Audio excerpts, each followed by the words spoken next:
I've bought two project cars, so I always have one that works, until they both broke.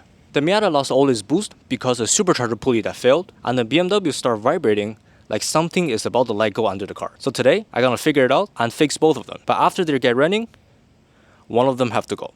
The supercharger suddenly stopped making boost, and I thought the belt had simply just snapped off. But after looking closer, I realized the belt was only the symptom. The pulley bearing has failed, and throw the belt with it. It all looks fixable. At least I still have the BMW to rely on. Until it started to shake. But before worrying about the BMW, I need to make the Miata making boost again.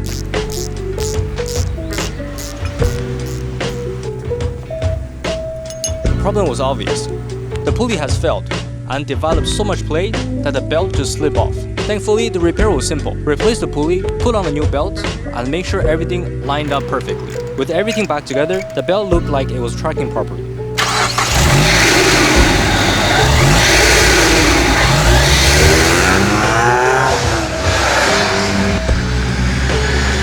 After the first test drive, the car was making boost again. The belt stayed exactly where it needs to be. Everything seemed to be normal. So that was one project car fix. Now I can move on to the BMW. The BMW had developed a heavy drivetrain vibration, so something around the driveline has to be out of balance. Because it started from underneath the car, so the first thing I checked was the drive shaft. And almost immediately, I found this. The front grill was badly cracked. It was an obvious problem, so I had to replace it. And hopefully that was the problem. While the car was up in the air, I also checked the rest of the drivetrain, until I found two missing bolts on the rear grill. It was the previous problem. I've replaced it and it's back. Not only the bolt was missing, it was snapped in half. So I need to get the right hardware and fix it properly. The car already had problem with the grill bolt before, so finding two more missing bolts was not very reassuring. I'm not completely sure if the vibration is from the cracked grill or it's the two missing bolts in the back. It's definitely the two missing bolts in the back. But none of it could stay like this. I replaced the missing hardware, reinsure everything on the drive shaft is where it's supposed to be, and let's go for a drive.